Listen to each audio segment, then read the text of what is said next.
Coming up on Mountain News at 5:30, county clerks are making their final preparations for Election Day tomorrow. The countdown to the polls opening is underway. And one race Kentuckians will be watching is the U.S. Senate race. Will Republican Rand Paul get another term? Well, it's a nice day today, and things continue to look nice into Election Day, but changes are on the way later in the week. That breakdown ahead as Mountain News at 5:30 starts now. Dedicated to Southern and Eastern Kentucky, this is WYMT Mountain News at 5:30. Good evening, I'm Steve Hensley. We are now just a little more than 12 hours away from the polls opening tomorrow morning. County clerks and election officials have been preparing the voting sites today. WYMT's Olivia Calfee spoke with one county clerk about the early voting turnout. Election Day is a busy but exciting day for many. The Knott County Clerk says more people have taken advantage of early voting and absentee ballots than in previous years. As of now, we sent out 535 and we've got back 465. And we'll keep taking those, we'll keep going to the mail and taking those until the day of the election. Cornett says a total of 1,248 people voted early in some way. And one Perry County resident says he did not early vote because he is waiting to vote on Election Day. It just gives me satisfaction to know that I have taken a part in selecting the people that will make the decisions for us. And we want to select people based on the decisions they're going to make for us. One Kentucky voting employee showed me the voting process for local residents like Combs casting their vote, saying it is a system of checks and balances, ensuring the number of votes on the machine, paper copies, and people checking in all equal the same number. This machine is ready to start counting votes.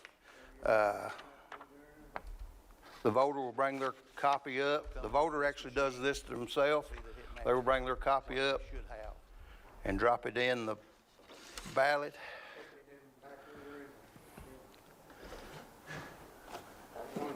We voted, and you'll see the public count went up 1. James Combs says he has voted for many years, and he believes it is important for everyone. If they don't go vote, they don't have any reason to complain about anything because they didn't take enough interest to go out and choose the person that's making the decision. From poll workers to local residents exercising their right to vote. In Perry County, Olivia Calfee, WYMT Mountain News. In Kentucky, polls open at 6 tomorrow morning and will close at 6 p.m. Many Kentuckians will find they do not have a choice when deciding who should represent them in the state legislature.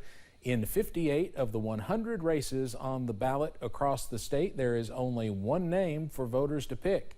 In the state Senate, 11 of 19 races are uncontested. EKU government professor Dr. Ann Sismar says the limited options on the ballot could be frustrating for some voters. We live in a country in which we have this democratic republic, and we're looking for legislators we can choose who can go to Frankfurt or Washington and make decisions on our behalf. And you want to help provide that feedback, that input to the government that's so important in our system of government. If you can't actually make a voting choice in the election, then it provides less opportunity for you to have input or say in what's happening in your community or in your state. Dr. Sismar says it's too soon to tell if this is a trend. She says there are still a lot of races on the ballot that are contested and, of course, important, not to mention 2 constitutional amendments to vote on. Well, one of Kentucky's 2 U.S. Senate seats is up for grabs tomorrow. Republican Rand Paul is seeking his 3rd term in office. He's being challenged by Charles Booker. WYMT's Phil Pendleton has more on what both are saying the day before Election Day. An enthusiastic crowd waited for Kentucky's junior senator at the Lexington airport. You got President Biden and former President Obama out there whining, saying, democracy is on the ballot. These idiots, democracy is the ballot. Paul is seeking another term against Charles Booker. Booker spent Monday canvassing his home city of Louisville, where he says people all over Kentucky simply want to change. People dealing with a lot of pain and illnesses that they were unable to get the care for.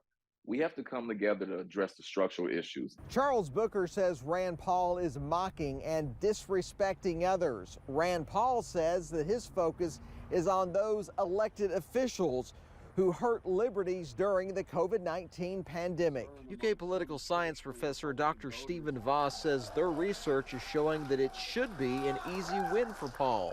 Those forecasts suggesting that Paul is going to walk away with this one are based on the fundamentals of Kentucky voting in the past. What we stand for is liberty for everyone, whether you're liberal or conservative or moderate. We're the party that says leave people alone. Keep the government out of our lives unless you're hurting someone. Rand Paul is an unserious person. He doesn't care about our safety. He doesn't care about our lives.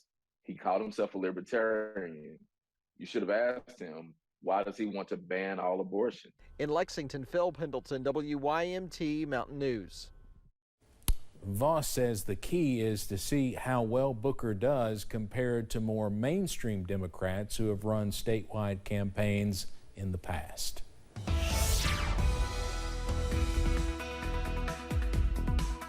And a pretty good looking evening out there as we get closer and closer to sunset. Yes, just after 5:30. And that sun will be clearing the horizon rather shortly. Throughout the region, you see, we're warm. Mid-70s London right now, low 70s in Hazard, finally in the upper 60s in Pikeville. It is a very mild night out there, but notice those winds coming out of the north. That's going to help us cool down as we head a little bit later on into tonight. And yeah, it still remains rather toasty by November standards. 74 Manchester, 75 in London, 74 Monticello, and 75 in Jacksboro, remaining rather warm. You notice up to our north, things are clear, and that's with those northerly winds going to help us cool down later tonight. So as we head through tonight, down into the 60s within the next hour, 50s by 10 o'clock, and 51 overnight. Speaking of overnight, if you're a night owl or maybe somebody getting up early, an election day eclipse tomorrow morning begins at 4:09 a.m. and the moon will be in total eclipse by 5:16. The next total lunar eclipse throughout the region, not until 2025, so get out there and enjoy that one. Partial eclipse will end right before the moon sets, about 30 minutes before the moon sets, so get out there and take a look at that early in the morning. Again, we're not going to see another one of these for about another 3 years, so get out there and enjoy that. Steve, I'll have the latest on when we return to some more November-like temperatures. That's in a few minutes. All right, Evan, thank you. Candidates across the country are using the final day of Campaign 2022 to make sure their supporters go to the polls tomorrow. CBS's Natalie Brand has more from Capitol Hill. In a final day of campaigning, we're going to be going all across Pennsylvania during this last day before Election Day. Candidates in the nation's most watched races are making their final pitches and final pushes to get out the vote. Vote! Do what? Vote! In Pennsylvania, as Democratic Lieutenant Governor John Fetterman thanked volunteers, he acknowledged the race against Republican Dr. Mehmet Oz is neck and neck. I won my very first election by one single vote. Oz will hold a rally tonight. We can fix this, but John Fetterman can't. John Fetterman believes Joe Biden didn't spend enough money. All eyes also remain on Georgia, where Democratic Senator Raphael Warnock is hammering his opponent in closing arguments to voters to hold on to his seat. If you can't tell us the truth about the basic facts of your life, why would we trust that you're going to tell us the truth about the issues facing us and what we have to do to overcome them? Republican challenger Herschel Walker rallies tonight with Senator Lindsey Graham and former HUD Secretary Ben Carson. So I'm going to tell Senator Warnock, don't let that door hit you in the backside as you walk out of that room. That room don't belong to you, sir. That room belongs to the people. And you went to Washington and you forgot about the people that represented you. Republicans are sticking to closing messages focused on the economy and crime. Democrats are hoping issues including abortion rights and democracy energize their supporters. With the current Democratic majority in Congress razor thin, Republicans would need to win a net of just one seat to flip the U.S. Senate and a net of 5 seats to take control of the U.S. House. Natalie Brand, CBS News, Capitol Hill. President Biden hits the campaign trail again tonight, rallying with the Democratic candidate for governor in Maryland, while former President Donald Trump stumps for the Republican Senate candidate in Ohio. The Supreme Court declined to take up an appeal from an Air Force veteran who challenged the authority of the Department of Veterans Affairs to deny him disability benefits. Today's decision to stay out of the dispute sidesteps a fresh challenge to the so-called administrative state. A federal court agreed with the VA that the veteran waited too long to request back pay of disability benefits. By now, you've probably seen the commercials regarding Camp Lejeune. Well, the Supreme Court has decided not to take up the case of a military widow who claims her husband died from toxic water at Camp Lejeune. Carol Clendening says her husband, Gary, who served as a Marine officer, got cancer and died after the government did not protect him from toxin exposure. Her lawyer argued the government has since admitted through the Department of Veterans Affairs that Clendening's exposure caused his cancer and other illnesses.